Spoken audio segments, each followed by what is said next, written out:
Under the cold light of 2 alien moons, a wounded alien woman lies abandoned in the ashes of a war she no longer believes in. Her people branded her a traitor and left her to die among the ruins.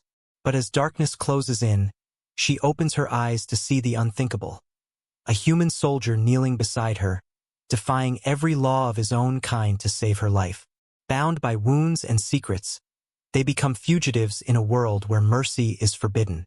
Every breath they take together blurs the line between enemy and ally, and every moment of survival peels back the truth both sides tried to erase.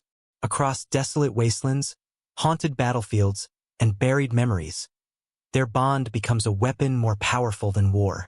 As hunted prey of both their species, they uncover a secret, that humanity and her kind once stood united before history was rewritten. When the armies return for them, the human makes the final choice: to give everything so she can live. His touch ignites something greater than survival. It rekindles the memory of compassion, forcing 2 civilizations to face what they lost. Under alien skies, one human's defiance becomes the spark that changes the stars forever. The twin moons hung like pale ghosts above the endless desert, their light falling across the ruins of what had once been a city. The wind carried the smell of burnt metal and ozone, a metallic tang that stung the lungs. Every few moments, distant flashes pulsed along the horizon. The last echoes of a war no one was left to fight. The battlefield was silent now except for the low groan of twisted wreckage cooling in the sand and the soft hiss of dying embers.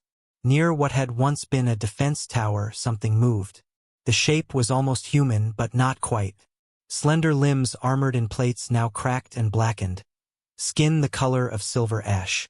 The alien woman dragged herself a few inches through the dust, leaving a dark trail of blood that shimmered faintly under the moons. Her breathing was shallow, each gasp a struggle. Her eyes, once a deep violet, had gone dull with exhaustion. She whispered something, maybe a name, maybe a prayer, but her voice was swallowed by the wind. Her people had left her here. She remembered the order, the commander's voice cold through the comms. She betrayed us. Leave her. The betrayal hadn't been real, but that hadn't mattered. In their empire, mercy was weakness, and she had shown mercy. She had let a human child escape when the city burned. That was her crime. Her hand trembled as she reached for the broken sky above, watching streaks of debris drift like dying stars. Let it end, she breathed. The world blurred. Pain turned to cold, and cold turned to nothing. Her eyes began to close, the desert fading to black. Then footsteps, slow, heavy, deliberate. She thought at first it was a hallucination, a trick of the dying mind.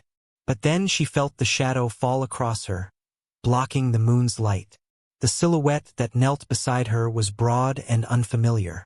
The glint of a helmet caught the light, human design, scratched and battle-worn. She tried to move, but her muscles wouldn't respond. Her pulse quickened, panic fluttering weakly in her chest. The human's voice broke the silence. Low, rough, uncertain. You're still breathing. Her eyes flicked toward him, unfocused. Through her haze, she could see the faint blue light of his visor reflecting her own face. Bloodied, alien, broken. He reached up and unlatched his helmet, revealing a face streaked with ash and blood, eyes sharp and strangely calm. His breath came in short bursts. He was wounded too. Don't, she tried to say, but the word dissolved in her throat. Her kind and his were sworn enemies. He should have left her. He should have finished what the others started. But instead, he did something impossible. He placed a hand gently against her cheek, feeling the faint pulse under her skin. His glove came away slick with her blood. You're safe now, he said quietly. The words didn't make sense. Safe? Under alien skies, surrounded by the bones of 2 armies. There was no such thing as safe. But something in his voice, steady, defiant, pierced through her fading awareness. She stared at him, trying to understand. The human's face was marked with exhaustion. His eyes rimmed red, but there was something else in them, something almost sorry. He moved quickly, scanning the horizon. No lights, no signals, just wind and silence. He exhaled, then lifted her with surprising care. Her armor clattered weakly, fragments falling away like scales. She winced but couldn't resist. His heartbeat thudded against her as he carried her through the sand, each step leaving deep imprints behind. "Why?" she whispered, the word barely audible. He didn't answer. Maybe he didn't know. The dunes stretched for miles, and with every step his breathing grew heavier. Once he stumbled, nearly dropping her, and she saw blood spreading from his side, a deep wound under his armor. Still, he pressed on. Eventually, a dark shape appeared in the distance. A half-buried bunker, one of the old outposts built before the ceasefire broke. The entrance was caved in, but a narrow gap remained. He slipped through, lowering her to the ground. Inside, it was cold and damp. The walls hummed faintly with residual energy, and the air smelled of dust and rust. He set her against a wall and tore open a ration pack, not for food but for the medfoam inside. When he touched the wound on her side, she flinched violently, claws scraping against the floor. "Hold still," he muttered. She hissed something in her native tongue, a word that meant both enemy and fool. He paused, meeting her eyes. "Yeah," he said softly. "Maybe." Then he pressed the foam into her wound. She cried out, the pain searing through her body like fire. But then, slowly, the bleeding began to stop. Minutes passed. The bunker's lights flickered back to life one by one, casting long shadows across the walls. She studied him in the dim glow. He was young but looked old, his face lined by dust and grief. His uniform bore no insignia, just torn fabric and dried blood. He was not a soldier now. He was just someone who had decided not to walk away. Her voice came as a whisper. "You should have left me." He leaned back, wiping sweat from his brow. "I tried," he said. "Didn't work." A strange silence followed. Somewhere in the corner, a piece of machinery clicked, still running on backup power. The wind outside howled through the cracks like a voice mourning the dead. She looked at him again, trying to piece him together. "What's your name?" He hesitated. "Doesn't matter. Human." He glanced up. "You? Doesn't matter?" she echoed, her tone hollow. Something in that made him smile faintly, tired, but real. He reached into his pack, pulling out a small metallic blanket and wrapped it around her shoulders. The gesture was absurd. She was an enemy, a symbol of everything his people hated. And yet here he was, covering her like one would a wounded friend. "You'll live," he said. She turned her face toward the floor. "I wasn't supposed to." His brow furrowed. "What do you mean?" She said nothing, closing her eyes. He studied her for a long moment, then looked away, his jaw tightening. He knew the look of someone who wanted to die. He'd seen it too many times. Sometimes in the mirror. Hours passed in uneasy silence. Outside, the wind died, and the desert settled under the cold light of the moons. Inside, the human sat against the wall, rifle across his knees, staring at nothing. The alien woman's breathing steadied, shallow but rhythmic. In the dim light, she almost looked peaceful. He thought of the orders burned into his mind, no survivors, no exceptions. He thought of the faces of his squad, gone in an instant when the sky turned white. He thought of how the war had started over a misunderstanding neither side even remembered clearly. And for the first time in years, he realized he didn't care about orders anymore. When he finally drifted to sleep, she was watching him. Her vision blurred, but her thoughts were sharp. The human's kindness made no sense. It broke every law she knew, yet it warmed something inside her she thought had died long ago. As the bunker lights flickered and the night deepened, she whispered into the dark, "Why did you save me?" He stirred in his sleep, his voice barely audible. "Because someone once saved me." She frowned, uncertain whether he was dreaming or confessing. But the words echoed in her mind until sleep took her too. Outside, under the twin moons, the wind carried away the last traces of battle. The desert, once soaked in blood, seemed to breathe again. And far beyond the horizon, unseen by either of them, a signal pulsed weakly from a broken transmitter, a faint light calling to those who were still hunting. The night wasn't over. It had just begun. The first light of dawn crept through the cracks in the bunker's collapsed ceiling, painting the dust in slow-moving gold. The world outside was silent except for the hum of the desert wind. But inside, the air was thick with tension and the faint sound of breathing. Two of them uneven and fragile. The human stirred first. His name was Cole, though he hadn't spoken it aloud in years. He sat slumped against the wall, one hand pressed against his side where blood had soaked through the torn fabric of his uniform. Every movement sent a dull ache through his ribs, but he ignored it. Across from him, the alien woman lay wrapped in the emergency blanket he'd given her, her silver-gray skin glinting faintly under the flickering light. The med foam had stopped the bleeding, though the wound still looked angry and raw. She slept like someone who didn't trust sleep. Every few minutes, her muscles twitched, as if ready to spring up and fight even now. Cole watched her silently, his mind a storm of questions. Why had he done it? Why had he carried her across that wasteland, risking his own life for someone who should have been his enemy? He'd told himself it was instinct, training kicking in, the reflex to save a life when he saw one slipping away. But he knew that wasn't true. The truth was deeper, buried beneath guilt and something else he didn't dare name. He reached for his pack and found the water canister half empty. He hesitated, then crawled across the floor and gently lifted her head. She flinched instantly, eyes snapping open, a low sound rising from her throat like a warning. "Easy," he said softly, tilting the canister. "Just water." She stared at him for a long moment before taking a hesitant sip. The water touched her lips, and her throat moved as she swallowed. She didn't thank him. He didn't expect her to. When she finally spoke, her voice was low, rough from dehydration. "You're bleeding." He glanced at his side, gave a half-smile that didn't reach his eyes. "I've had worse. You'll die if you don't treat it." He shrugged. "Then I guess we'll both die." She frowned, her expression unreadable. "Why did you bring me here?" He didn't answer right away. He busied himself checking his rifle, though he already knew it was jammed with sand. Anything to avoid her gaze. "You shouldn't have," she continued, her voice sharp now. "Your people would kill you for this." He finally looked up.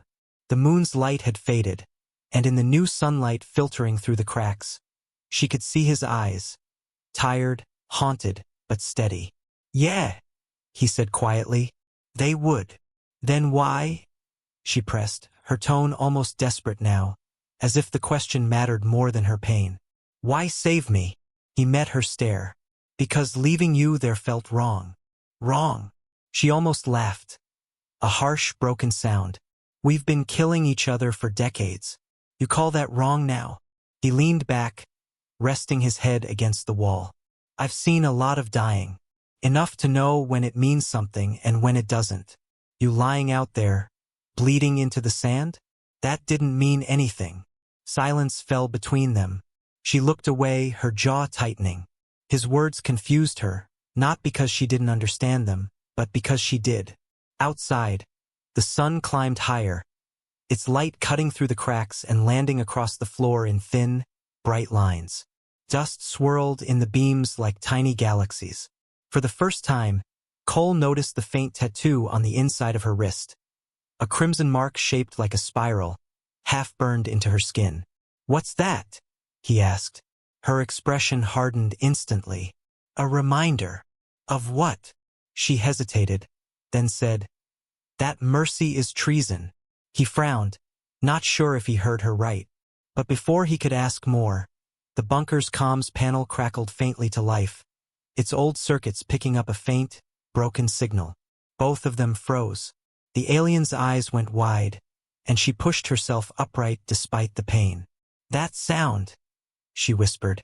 Cole moved to the console, scanning the flickering screen. It was showing old coordinates.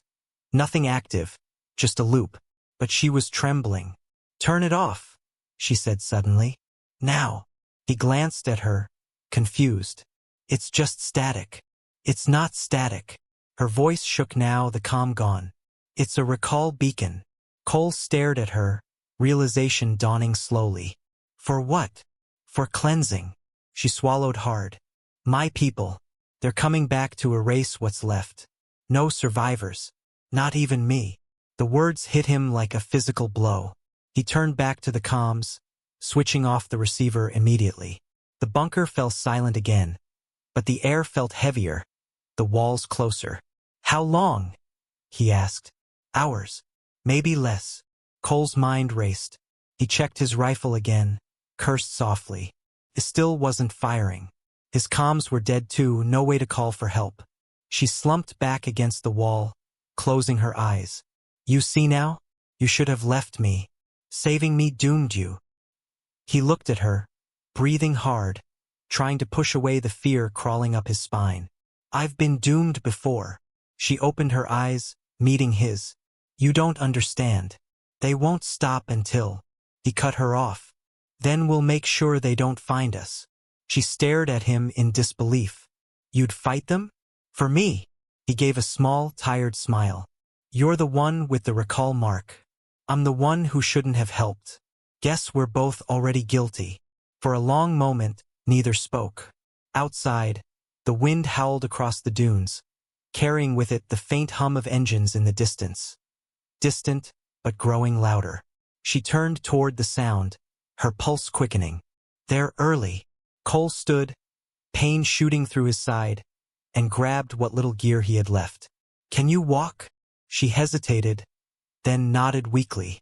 He moved to her side, pulling her arm over his shoulder. Together they made their way toward the collapsed exit, the light beyond blinding and white. At the threshold, she looked up at him one last time and asked again, almost whispering, Why are you doing this? He didn't answer, but as the sunlight hit his face, she saw something in his eyes. Not pity, not duty. Something quieter. Something she hadn't seen since before the war. Hope. And even though the desert beyond promised death, she followed him anyway. Behind them, deep inside the bunker, the old comms console flickered one last time before dying completely. But before it went dark, a single light blinked red, transmitting coordinates to something far above the sky. The human had saved her life. But by morning, both their worlds would know exactly where they were. The sun had begun its slow crawl down the alien sky, painting the desert in bruised hues of violet and gold. The wind was hot and sharp, carrying whispers through the dunes that sounded almost like voices, ghosts of the war that never seemed to end. The bunker was long behind them now, its broken antenna still blinking faintly somewhere beyond the dunes. But neither of them looked back. Every step forward hurt. Every breath felt borrowed. They had found shelter in the shadow of a wrecked carrier, a vast, metallic skeleton half buried in sand, its once polished hull now rusted and fractured. The ship's walls moaned as the wind scraped across them, and the echoes gave the place an eerie, hollow heartbeat. Inside, the human Cole helped the alien woman lower herself against a metal beam. She said nothing, but her eyes tracked every movement, wary and distant. Her wounds were healing faster now, the med foam doing its work. The gash along her ribs had closed, though the skin around it had turned pale and ridged like frost. Still, she was too weak to stand for long. Her kind weren't meant to bleed this much, or to be alone this far from the hive's field. Cole rummaged through his pack and found the last of his rations, thin strips of nutrient gel and a cracked water flask. He handed them to her without meeting her eyes. Eat, he said simply. She hesitated. You need it more than I do. He gave a short, humorless laugh. You think I saved you just to starve first? That earned him a look. Half irritation, half something else she didn't understand. She took the packet, bit off a corner, and swallowed. Tasted like metal and ash, but it kept her awake. For a long time, neither spoke. Outside, the two suns of her world sank lower, and the air began to cool. The ship's corridors glowed faintly blue, lit by patches of bioluminescent moss that had begun to reclaim the metal. In the strange half-light, she studied him. You carry yourself like a soldier, she said finally. He didn't deny it. Used to. He nodded. War's over. For me, anyway. She tilted her head. And yet, you're still here. He gave a faint smile. Yeah. Guess the desert didn't get the memo. Something in his tone made her chest tighten. She wanted to ask more, but instead, her eyes drifted down to her wrist. The mark. A faint crimson spiral burned into her skin, its edges still raw. She turned it slightly, letting the dim light trace its curve. Cole noticed. "You said it's a reminder," he said quietly. "What did you mean?" Her gaze stayed fixed on it. "It's not a wound. It's a verdict." He frowned. "Verdict?" She nodded slowly. "In my world, mercy is betrayal. I was part of the Guardian Order, an elite caste sworn to protect the purity of the hive. No emotion, no hesitation, only obedience." She paused, her voice softening. "Then one day I disobeyed. What happened?" She took a long breath, her eyes distant now. "A city fell. Human refugees fled into the lower tunnels. I was ordered to seal the exits, to suffocate them all. But there was a child." Her voice cracked, just slightly. "He couldn't have been more than 6 cycles. He was crying. I told myself it didn't matter, that I was above it. But I couldn't."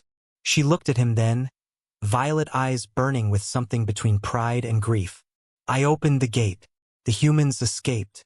My people found out. They burned this into my skin and left me to die on the sand." Cole was silent. The wind howled through the open hull, and for a long time, the only sound was the low hum of the dying ship. Finally, he said, "You saved a life. They called that treason." She gave a bitter smile. "You wouldn't understand. You humans value individuality. We value order. Disobedience is a sickness." He didn't argue. Instead, he slowly reached down and rolled up the sleeve of his torn uniform. The movement revealed a patch of thick, twisted scars running across his forearm. Pale against his skin, shaped almost like fire had kissed him and refused to let go. Her gaze narrowed. "What is that?" He stared at the marks for a moment before answering. "Reminders. Like yours." "Of what?" "Of what happens when you say no to an order." He let the sleeve fall back down, but the air between them had changed. She looked at him differently now, not just as a soldier, but as someone who understood the cost of defiance. "What did you do?" she asked quietly. He took a long breath. "We were ordered to burn an alien outpost, yours, maybe. They said it was a weapon site, but when we broke through the gates, I saw the truth. Families, children, no weapons, just people trying to hide." He paused, his eyes hardening. "I refused to pull the trigger. My commander didn't." She said nothing, only watched him with quiet intensity. "I tried to stop him," he continued, his voice low. "The fire spread before I could. That's where I got these." He looked at his arm again. "My punishment was simple. They called it cowardice. I called it being human." The silence that followed was heavy but not empty. It was filled with the quiet recognition of shared pain. After a while, she reached out, her fingers trembling slightly, and touched the edge of his sleeve. "We both defied our orders," she said softly. "For the same reason."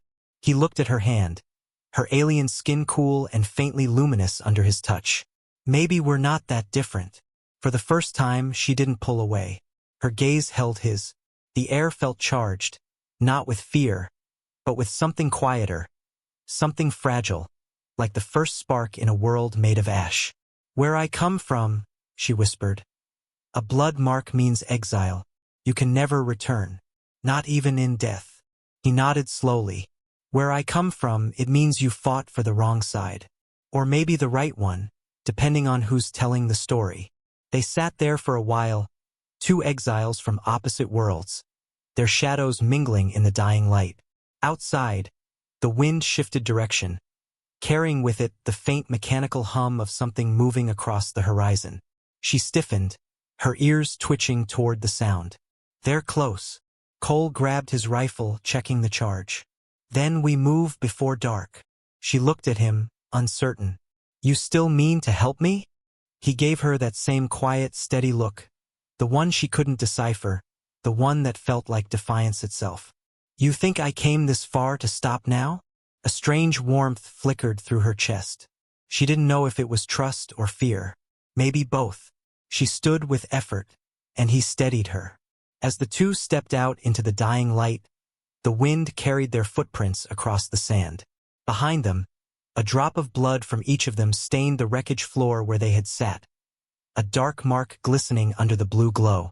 Two outcasts, bound not by species or war, but by the simple, dangerous act of mercy. The blood pact was sealed, even if neither of them spoke the words aloud.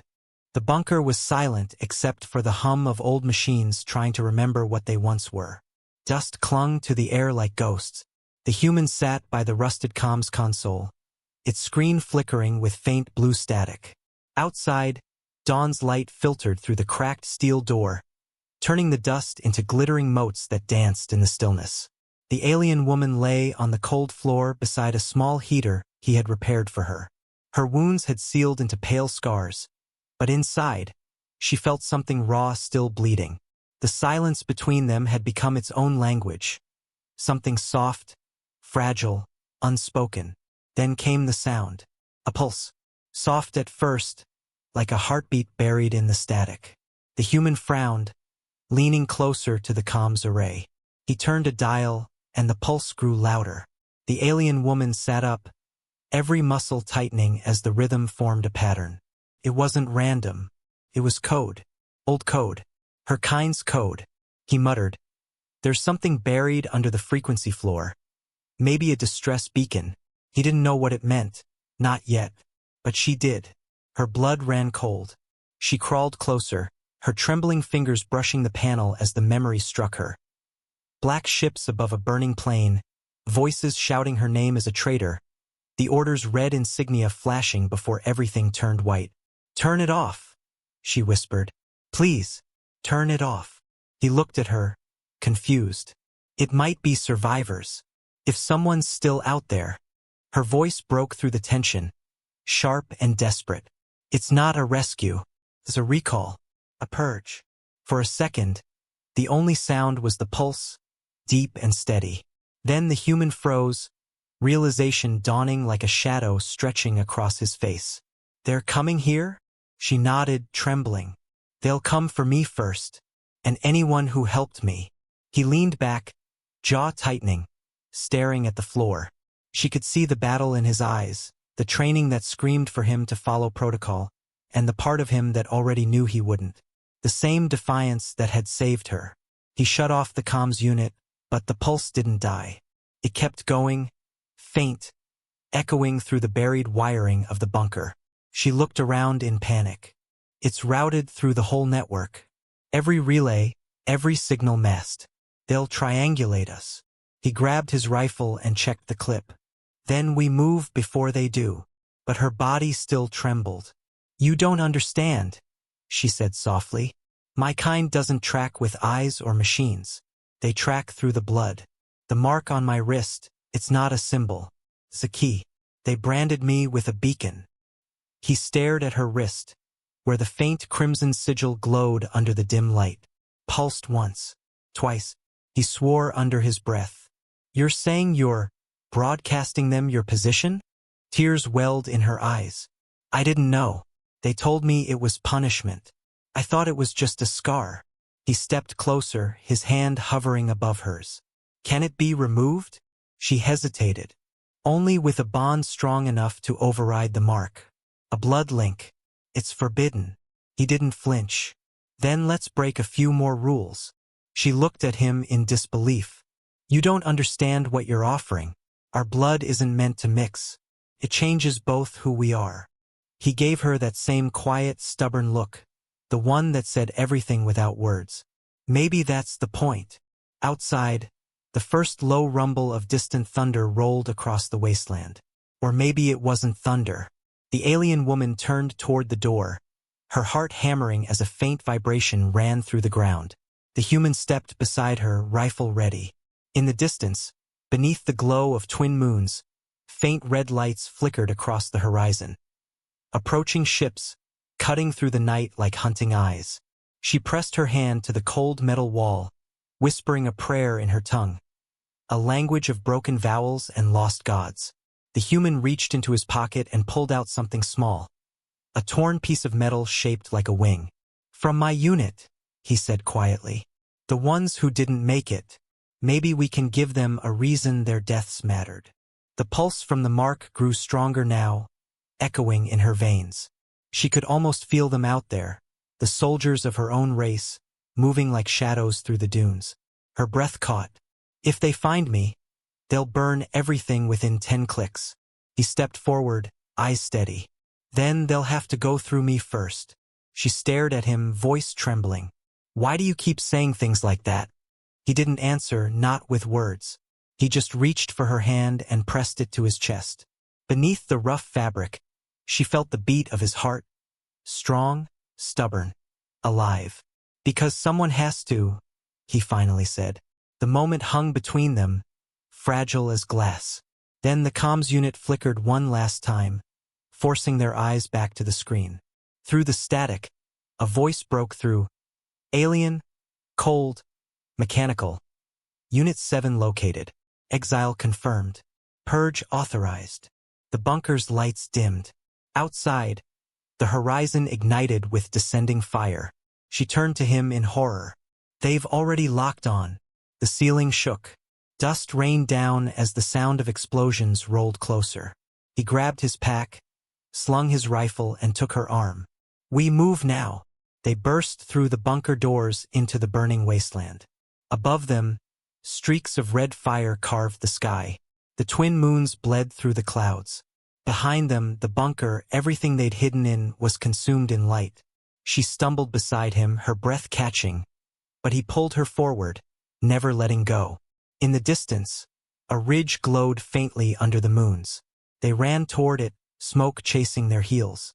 The ground trembled beneath every step, and as they reached the crest of the ridge, the humans stopped. The alien woman turned back and froze. Through the rising smoke, figures were descending from the fire, their armor glinting like molten glass, their eyes cold and empty. Her people, her executioners. The human raised his weapon, jaw tight, but she grabbed his arm, whispering, "You can't fight them. They're too many." He glanced at her, then back at the horizon. "Then we don't fight." She frowned, breathless. "Then what?" He smiled faintly, eyes reflecting the fire. "We make them see." Before she could ask what he meant, the nearest ship's floodlights swept across the dunes, blinding them in a storm of white. The world exploded in sound, wind, fire, roaring engines, and then everything went dark. The night tore itself apart. Fire rained from the sky, streaking across the dunes like burning tears. The air stank of ozone and smoke, and the ground trembled with the low growl of engines overhead. The alien woman ran through the wasteland, sand slicing at her face, the twin moons burning above like unblinking witnesses. Behind her, the human stumbled, one hand pressed against his side where blood seeped through his uniform. They had been running for hours, maybe days, it no longer mattered. The horizon never changed. Broken towers jutted from the sand like the bones of a dead god, and each one whispered of battles long lost. The alien woman could feel the mark on her wrist pulsing, calling to the hunters behind them. Her every heartbeat was an echo of betrayal, a beacon dragging death closer. The drones came first, sleek, silver shapes darting through the smoke, their searchlights slicing across the dunes. The human dropped to one knee, raising his rifle. "Keep moving," he shouted over the roar of the wind. The first drone swooped low, its plasma shot cutting through the sand just meters from them. The explosion threw her forward. When she turned back, he was still there, firing short, steady bursts until the drone spiraled out of the sky and exploded behind them. "Go!" he yelled, but his voice cracked with pain. His knees buckled, and he collapsed into the dust. She skidded to a stop. For a heartbeat, everything inside her screamed to keep running, to survive, to obey the instinct burned into her from birth. Leave the weak behind. But when she turned, the sight of him stopped her cold. The man who had risked everything to save her, lying half-conscious in the sand, still clutching his weapon like it was the last truth in a world built on lies. Another drone appeared overhead. Its lights swept toward them. She could see the reflection of her own terrified eyes in its lens. Without thinking, she ran back. The blast hit the ground behind her, throwing fire into the air. She dropped beside him, dragging him behind the broken remains of an old crawler vehicle. He coughed, his blood dark in the pale light. "You should have left me." She shook her head fiercely. "You saved me once. Now it's my turn." He smiled weakly. "You don't owe me. I'm not doing it because I owe you." Her voice trembled, but there was something new in it, something that wasn't fear. "I'm doing it because I can't lose the only person who saw me as more than a mark." For a moment, the only sound was the wind howling through the wreckage. Then she pressed her hand over his wound, and her palm began to glow faintly, threads of light seeping into his skin. He winced, but the bleeding slowed. The healing took strength she didn't have, but she didn't stop. When the glow faded, he was breathing again, barely, but alive. The sky above them cracked open.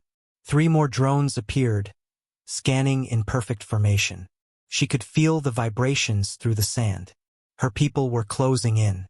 The human tried to rise, but his legs wouldn't hold. "Don't you dare die," she whispered, looping his arm over her shoulders. "You're not allowed." He gave a faint laugh that turned into a cough. "Bossy." She half dragged, half carried him through the wreckage, heading toward the silhouette of a shattered ridge ahead. The air shimmered with heat and dust, but beyond the ridge, there was a glimmer of metal. A cave mouth, maybe. Shelter. The drones found them again. Plasma bolts cut through the sand, each one closer than the last. She ducked, pulling him down. "Almost there," she said, her voice breaking. "Just hold on." One last burst of light exploded behind them, throwing both of them into the sand. Her ears rang. For a few seconds, she couldn't hear anything.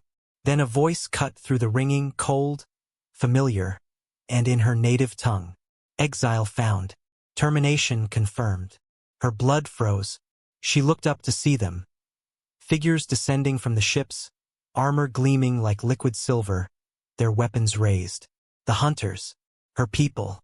The human stirred beside her, his voice hoarse. "Who are they?" "My executioners." She swallowed hard, dragging him into the shadow of a fallen archway. "They'll kill you too, for helping me." He looked up at her through the smoke, his eyes steady even now. "Then we make them regret it." But she could see the truth in his face. He was too weak to fight. She knelt beside him, trying to think, her hands trembling. The hum of the hunter scanners grew louder, closer. She looked at her wrist again. The mark glowed brighter than ever. "I can draw them away," she whispered. "They'll follow the signal." He grabbed her wrist. "No.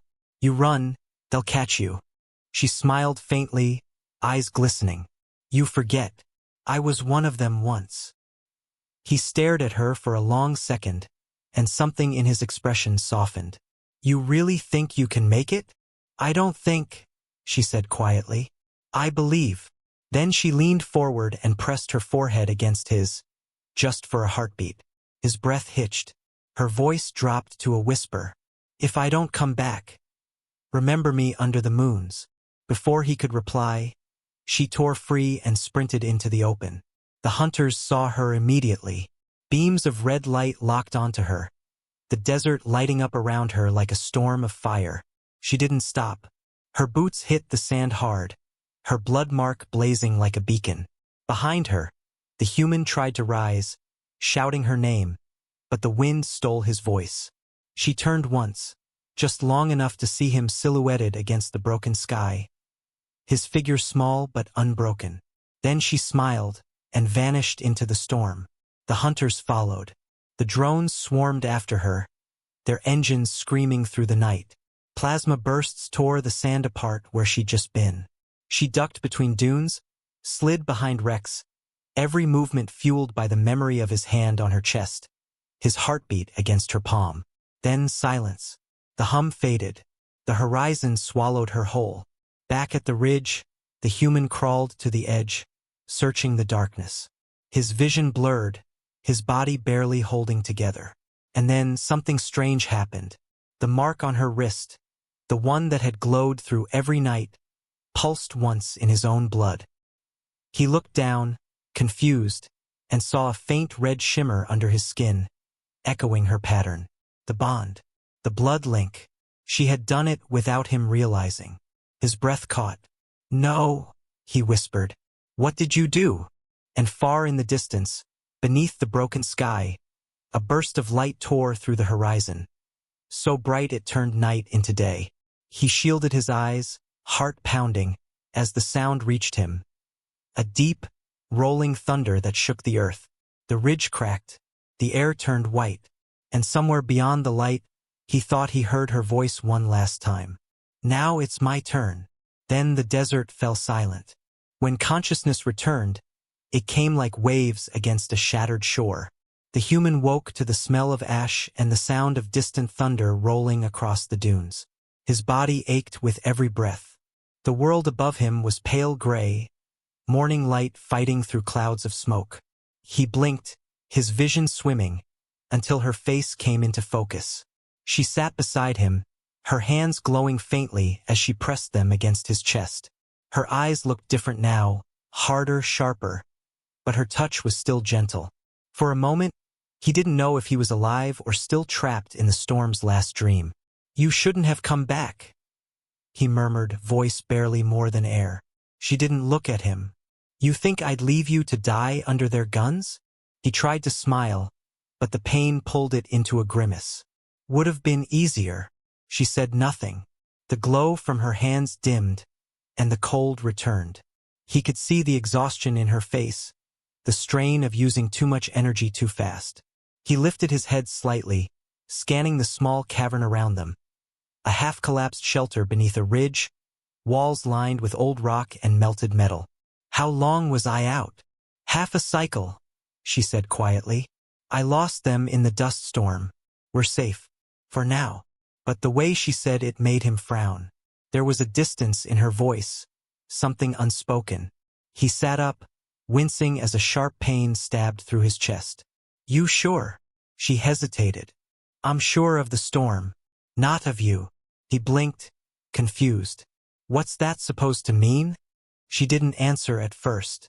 Instead, she reached into the small medkit beside her and pulled out a fragment of metal, small, curved, glinting faintly in the light.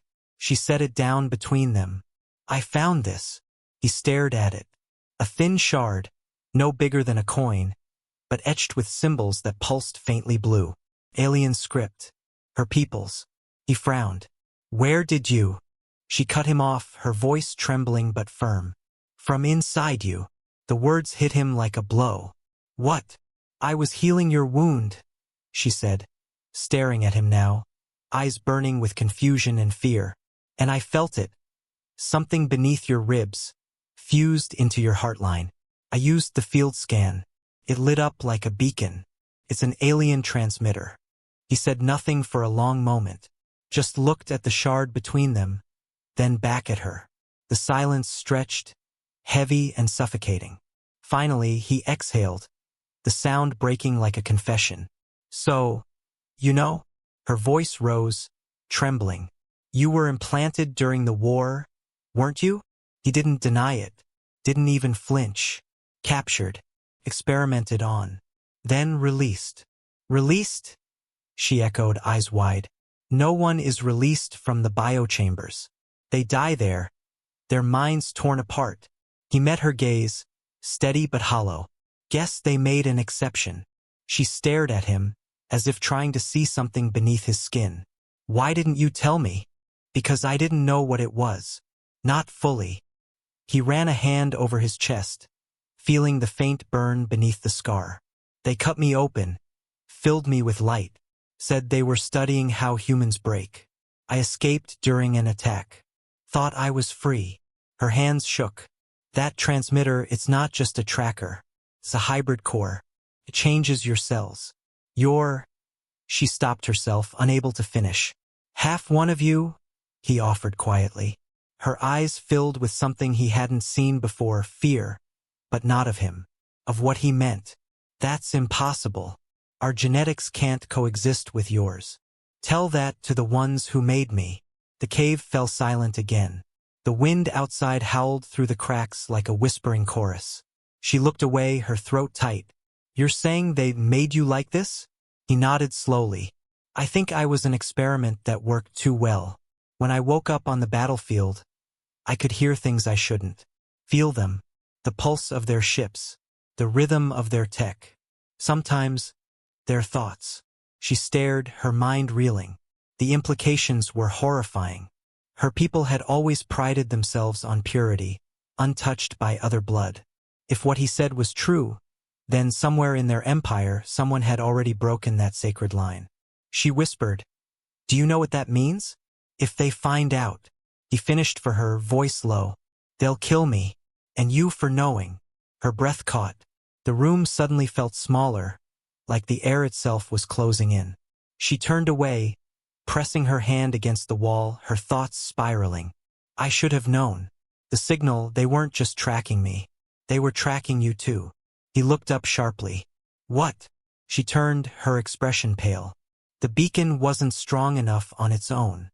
But two signals, bound by proximity, human and alien, it creates resonance. You didn't save me by defying their system. You triggered it." His jaw tightened. "So you're saying I doomed us both?" Her voice softened. "I'm saying, maybe neither of us was ever meant to survive this." The words hung in the air, sharp and fragile. He looked at her for a long moment, then reached out, gently touching her wrist. "You don't believe that. You wouldn't have come back for me if you did." Her eyes flickered toward him, full of conflicting light. Anger, sorrow, something deeper she couldn't name. "You still think there's something left to save?" He gave a faint, tired smile. "You." Her breath caught. The word hit her like a physical thing. She wanted to argue, to pull away, but she couldn't. Instead, she stared at him, at the scar glowing faintly through his chest, and whispered, "If that core inside you wakes fully, it'll destroy you from the inside. It's designed to erase identity, to make you one of them." "Maybe," he said, "or maybe it'll make me something new." The way he said it sent a shiver through her. Outside, lightning flashed, painting the desert in white fire. The sound echoed through the rocks. She moved toward the mouth of the cave, staring at the sky. "You shouldn't be alive," she whispered. "Neither of us should."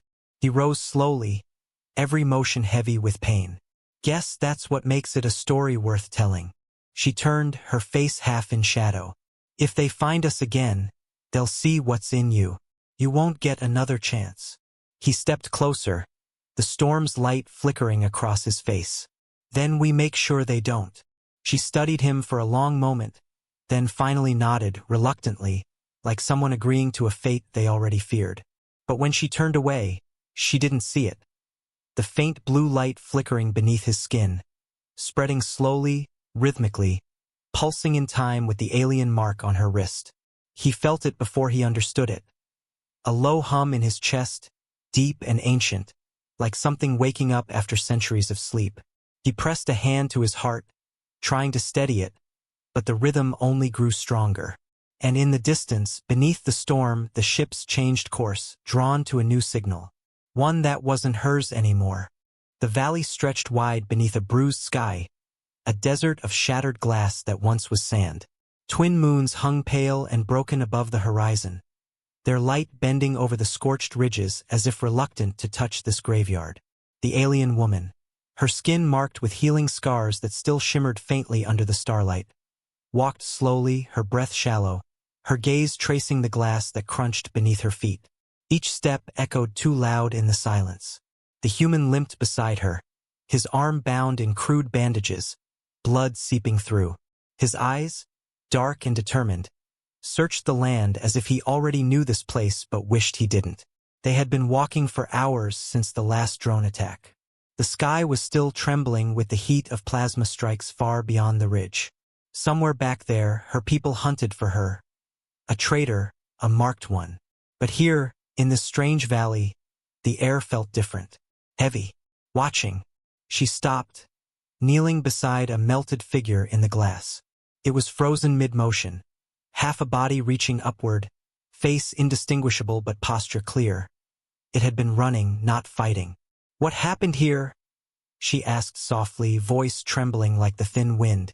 The human said nothing at first. He only stared ahead, to the far end of the valley where something metallic caught the moonlight. Then, quietly, he replied, "They called it the last stand of the unspoken." She turned to him, frowning. "The unspoken?" He gave a faint nod, his tone low, like a man speaking of ghosts he once knew. "They were the first ones, humans and your kind. Fought together, before the Empire rewrote the wars. Before they made us forget." Her throat tightened. "That's not possible. My people, our records say humans were savages, unfit for union. That's why the cleansing began." He smiled faintly, a tired, bitter curve of his lips. "Your records lie. Ours do too." They kept walking, their boots crunching over centuries of glass. The landscape was littered with twisted armor, fused weapons, fragments of banners burned to dust. Each ruin whispered in a language only silence remembered. Then they saw it, the monument. It was half buried in the sand, carved into a block of obsidian glass, cracked but still standing tall. Words etched in both alien glyphs and Old Terran script gleamed faintly when her fingers brushed across them. Here the first human and alien fought side by side, and died believing unity was stronger than fear. She froze. Her heart thudded painfully. This can't be true." Her voice cracked. "If this existed, why would the Empire erase it?" He finished softly. "Because they feared what happens when enemies stop obeying their masters." A long silence fell. The wind picked up, carrying dust that glittered like ash. She stared at the monument as if it might vanish if she blinked. "You knew this was here," she said finally, almost accusingly. He didn't deny it. "I remembered flashes after the experiments. Symbols, coordinates. I didn't know what it meant until now." She looked at him differently then. Not as a human, not as an enemy, but as something in between, as if fate had dragged him across centuries just to lead her here. Behind them, the horizon flashed. A distant explosion, faint but growing. She tensed, scanning the sky. Drones. The recall signal had found them again. The hum of engines rolled over the wind, deep and mechanical, like thunder from a steel god. "They're coming," she whispered. He turned toward her, eyes hard, voice steady despite the tremor in his body. "Then we make them see." "What do you mean?" He reached for the cracked console near the base of the monument, a rusted comms terminal half buried in glass. With trembling hands, he pulled away the sand and exposed ancient wires. Sparks hissed faintly.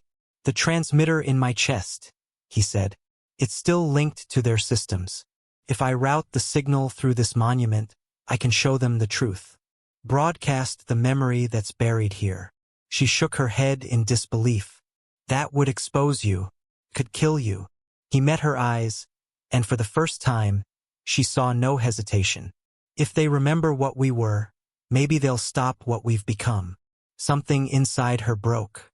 The woman who once wanted to die beneath two moons now felt her pulse burn with something fierce and fragile. Hope.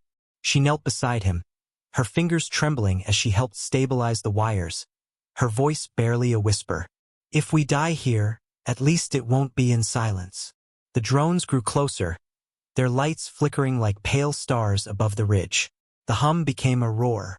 The monument vibrated as if it could feel the coming storm. He pressed his hand to the glass and closed his eyes.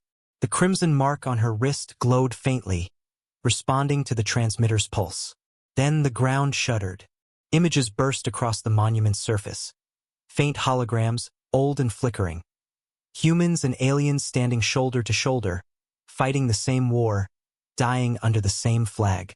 The truth the Empire had buried erupted into the night sky, glowing across the valley like a forgotten constellation. The drones hesitated midair, their sensors flickering, systems confused. For a heartbeat, the machines remembered what their makers had forgotten. She turned toward the human, but his body convulsed, sparks flashing under his skin where the implant burned. "Stop! You'll destroy yourself." He gritted his teeth, voice barely audible. "It's worth it." The monument's glow intensified, spreading outward like sunrise breaking through centuries of darkness. She reached for him, her hand against his chest, feeling the fading rhythm of his heart. "You said unity was stronger than fear," she whispered. "Then let them fear what we've become together." The light consumed the valley. For a moment, everything was still, the ruins, the drones, the ghosts. And in that silence, two figures stood beneath the twin moons, their shadows merging into one. When the light faded, she was alone. The drones were gone, vanished or fallen, and the human's body lay still beside the monument. But the message, it had been sent. Across frequencies, across worlds. Somewhere, far beyond the desert of two moons, something ancient began to awaken. She looked up, eyes filled with tears and reflection of the stars. "You wanted them to remember," she whispered. "Now they will." And as the wind howled through the valley of ghosts, the monument pulsed once more, faint but alive, carrying his heartbeat into the endless night. The night after the light. That's what she would remember it as. The valley had gone still again, blanketed in glass dust that shimmered like frost under the moons. The monument still glowed faintly, a dying ember in the cold. The human's body lay beside it, motionless, his chest a mess of melted metal and scorched flesh. For a long time she couldn't move, couldn't breathe. The silence pressed against her until she thought it would crush her. Then he coughed. Her eyes widened. The sound was small, weak, but real. She scrambled to him, hands trembling as she lifted his head. His eyelids fluttered, the faintest smirk ghosting his lips. "You didn't leave," he rasped. Her throat tightened. "You think I would leave after you lit up the sky like a god?" she said softly, voice trembling. "You burned the truth into the stars." He tried to laugh, but it came out as a pained breath. "Then it was worth it." But even as she spoke, she knew the light, the transmission, had been more than just a revelation. It had been a signal. Every frequency in the system had flared with their coordinates. The drones had vanished, yes, but so had their silence. Both the Empire and the human command would see that broadcast. Both would come. By dawn, she'd built a small camp near the valley's edge, hidden in the shadow of an overturned carrier hull. He lay wrapped in thermal fabric, half-conscious, his pulse faint but steady. The air reeked of ozone and melted circuitry. Her fingers brushed the transmitter embedded in his chest. It pulsed faintly, damaged but still alive. It was a piece of both their worlds, breathing between them like a curse that refused to die. He stirred when she connected a salvaged power cell to it. "You're trying to fix me," he muttered. She gave a faint smile. "You make it sound like a bad idea." "It is," he whispered. "You should have left when you had the chance." Her gaze hardened. "And let them erase you too?" "No." She turned back to the power cell, fingers moving quickly over the controls. The screen flickered to life, revealing a faint network of signals, human, alien, and something in between. She froze. The beacon from the Empire was moving closer, faster than expected. They'd traced the monument's pulse. Panic stabbed through her. They'd find the valley within the hour. And the human was in no state to run. She stared at the console, at the transmitter humming faintly under his skin. The signal ran both ways. If she could reroute it, if she could broadcast a false distress beacon using his signature, they might draw the enemy away. But that same trick would also ping human command. Two sides would hear it. Two sides would come. Her hands trembled. The choice was no longer between life and death. It was between his people and hers, and both wanted them dead. She leaned close, whispering, "Forgive me." He opened his eyes just as she pressed her palm to his chest and began to override the transmitter. Pain flashed across his face. "What are you?" She didn't answer. The screen pulsed red, code streaming faster. Her voice was calm, mechanical, detached, like she'd become one of the drones hunting her. "I'm giving them a ghost to chase." Within seconds, a new signal burst into the air. A cry for help, wrapped in layers of false data. It painted a picture of two fugitives fleeing east, across the salt plains. The Empire would turn its fleets that way.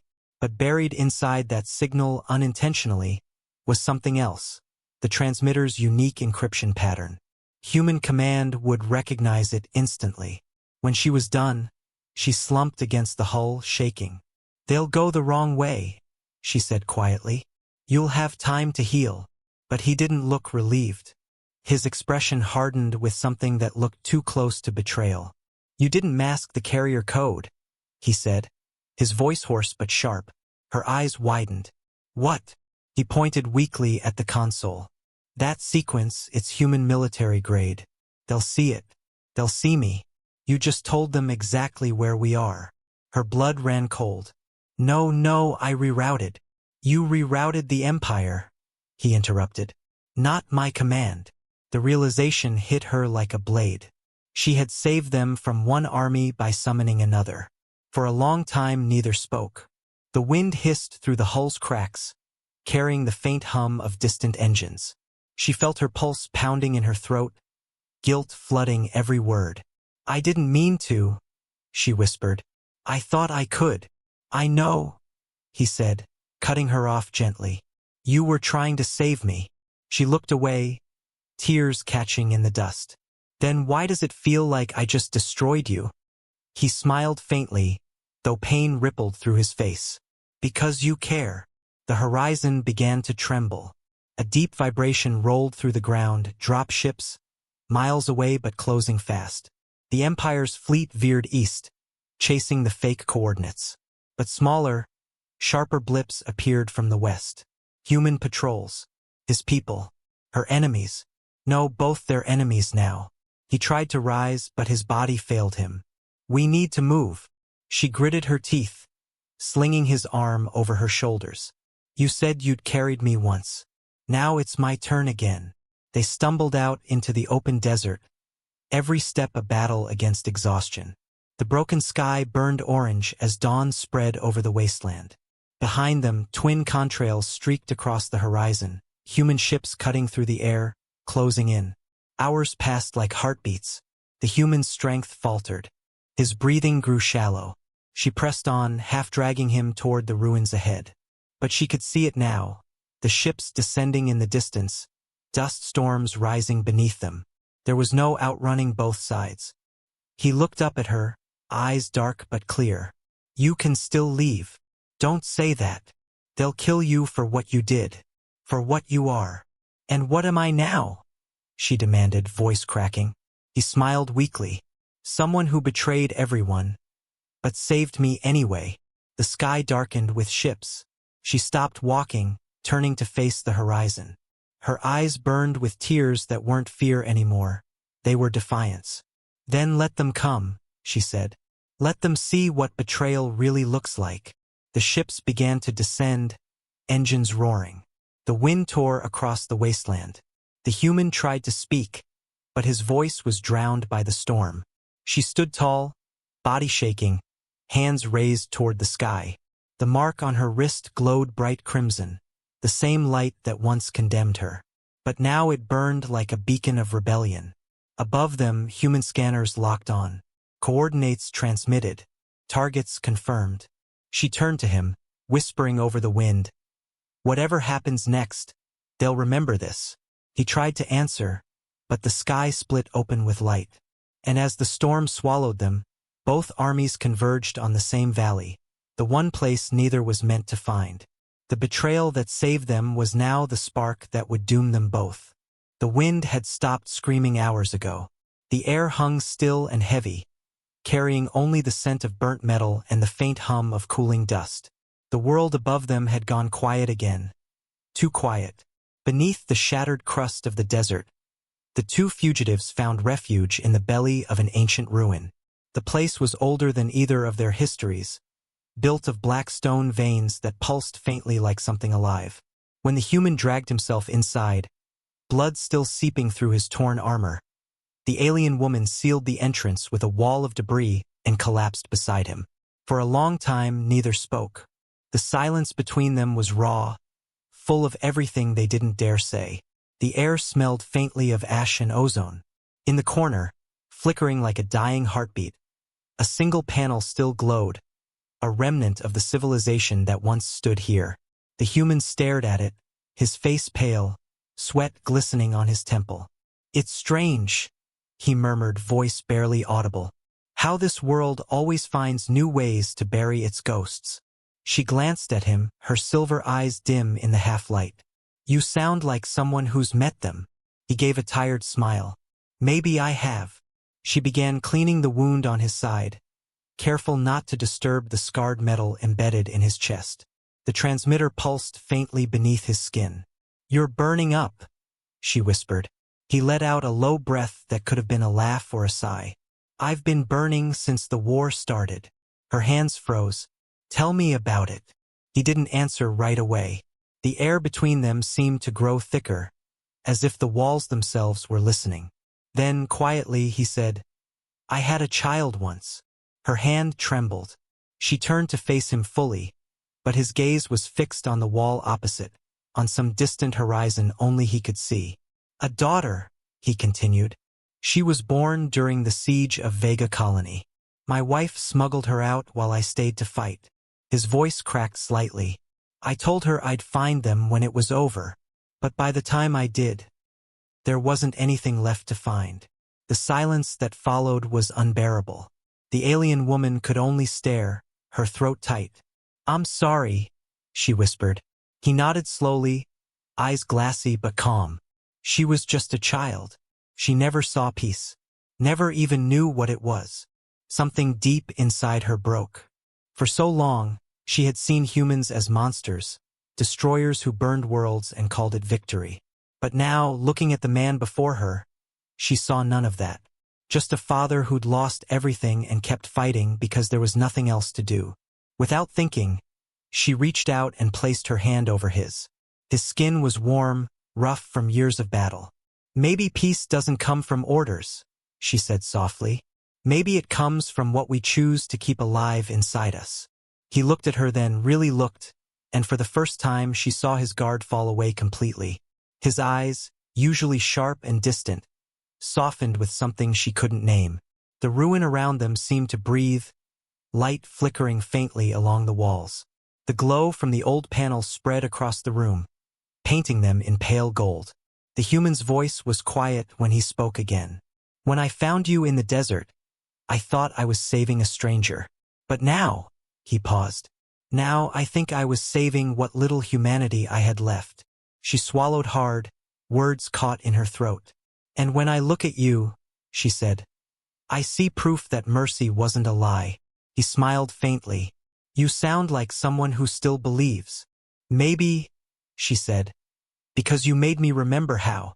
The faint hum from his chest grew stronger then, resonating softly in the quiet air.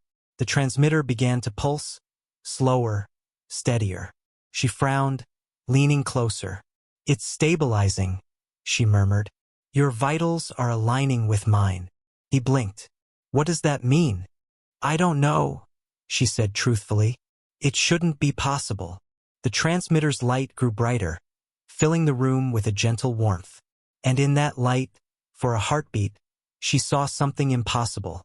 A memory not her own. A child's laughter echoing through a sunlit corridor, tiny fingers reaching for a father's hand. She gasped, jerking back. He looked at her sharply. "What did you see?" Her lips parted, trembling. "A girl. Brown hair. Eyes like yours." He froze. "You saw her?" "I felt her," she whispered. "Through the signal. Through you." Tears gathered in his eyes, not from pain this time, but from something older. "Then maybe she's still somewhere out there. In me. In whatever I became when they changed me." The warmth spread through the ruin, soft and golden. For the first time since the war began, the air didn't feel heavy. It felt alive. She leaned against him, exhaustion and emotion washing over her. "Your child never saw peace," she said. "But maybe she left it behind inside you." He looked down at her, their foreheads almost touching. "And maybe you brought it back." For a long moment, there was no sound, only the quiet hum of the old machines and the steady rhythm of two hearts learning to beat in time. Outside, the twin moons sank behind the mountains, and the first light of dawn crept across the ruins. The alien woman stirred, eyes reflecting the pale gold light. "Do you feel that?" she asked softly. He nodded. "It's warm. That's the first warmth I've felt in years," she said. "Maybe it's the memory of something we lost." He smiled faintly, voice a whisper. "Then let's remember it together." The light grew brighter, wrapping around them like an embrace. For the first time since either of them could remember, they weren't soldiers, fugitives, or enemies. They were simply two beings sharing the fragile memory of warmth under a dying sky. And somewhere deep in the ruins, unseen by either of them, the ancient machines stirred, reactivated by the pulse of human and alien life joined together. Symbols flickered on the walls, forming words in a forgotten language. The last line glowed brightest. "When they remember warmth, the stars will heal." The first light of dawn never reached the valley. It was swallowed by clouds of ash and dust, by the roar of engines tearing the heavens apart. Both armies had arrived. From the west, human dropships descended in black formation, their banners like shadows cutting through the morning. From the east, alien war cruisers cracked open the sky, their hulls glowing with the cruel light of the Empire's wrath. Between them, beneath a shattered ruin that no longer remembered which side had built it, stood two figures, a dying soldier and the woman he had once saved from death. The human's hand trembled on his weapon, though he could barely stand. The alien woman watched him, her chest tight, her voice breaking through the thunder. "They'll destroy everything," she said. He gave a faint, humorless smile. "They already did." Above, the sky split with light as the first orbital cannons charged. The sound was low, deep enough to make the ground quake. He could see the outlines of the fleets reflected in her eyes, two armadas poised to erase each other, and them with it. The human pressed his palm to the transmitter embedded in his chest, pulsed like a second heart. "If they won't stop," he whispered, "we'll make them remember why they should have." She shook her head. "No, you'll die." He smiled faintly. "Maybe that's what it takes." The signal between them was already growing, a resonance born from the fusion of alien and human frequencies, the same one that had awakened the ruins beneath them. It had once been a weapon designed for infiltration, but now it carried something neither side understood, a pulse of shared memory, the echo of warmth. The alien woman stepped closer, gripping his wrist. "There has to be another way." He looked down at her, the same steady calm in his gaze that she remembered from the first night in the desert. "There never is," he said softly. "But maybe this time we leave something behind that matters." The ground shuddered. The first beam from orbit began to fall, a column of white fire streaking toward the surface. She cried out, but he was already moving, limping forward, dragging the transmitter's power conduit from the ruin, fusing it with his own armor. The circuits flared, crawling up his skin in veins of molten light. "Stop!" she shouted, lunging toward him. "You can't." He turned back just once, his face bathed in gold. "You told me peace doesn't come from orders," he said, his voice breaking. "It comes from what we keep alive inside us. Let's make them feel it." Then the beam struck. For a single, blinding instant, the valley vanished in white. The air turned to fire. The world seemed to scream. She threw herself toward him, shielding her eyes, her body shattering under the heat, until suddenly, impossibly, the pain stopped. When she opened her eyes, the world was silent. The sky above was still burning, but the flames had frozen mid-air, suspended like threads of light. The ground glowed faintly beneath her, lines of molten energy spreading out from where he stood, or had stood. He was kneeling, one hand outstretched, his body half-lit from within. The transmitter had fused completely into him, the glow spreading from his chest down his arms. His fingers still touched hers, warm, impossibly warm. "Human," she whispered, voice trembling. "Can you hear me?" He looked at her, eyes filled with light. Always. The energy around them pulsed, expanding outward in waves. But it wasn't destruction, it was memory. Every pulse carried fragments of what they'd shared. The desert, the bunker, the laughter of a child, the whisper of mercy in the dark. The fleets above detected the surge, but their systems couldn't comprehend it. Instead of weapon signatures, they read heartbeats. The alien flagship faltered. This commander, watching through tactical glass, saw the blast radius but no impact, no explosion. Just light, soft, golden, spreading across the valley like dawn. On the human side, the admiral froze. Her sensors showed every targeting system shutting down, overridden by something she couldn't name. Both sides waited for orders. None came. Down below, the alien woman knelt beside him, tears burning down her cheeks. His breath was shallow, each word a whisper. "They can't fire," he said. "Not after this." "Why?" she asked, clutching his hand. He smiled weakly. "Because for the first time, they remember." His pulse slowed. The warmth in his fingers began to fade, but the glow in the air grew stronger, rising like a tide. She held him closer, her forehead against his. "Don't go," she whispered. "Not yet." He exhaled, voice barely a breath. "Then stay with me." She closed her eyes, feeling the hum of the world through his touch. The warmth spread into her, deeper than skin, deeper than memory. Around them, the energy fused with the ruins, crawling up the broken pillars, igniting ancient circuits that hadn't known light in centuries. The message etched itself into the sky, a wave of language both species could read. He touched her, and the stars remembered life.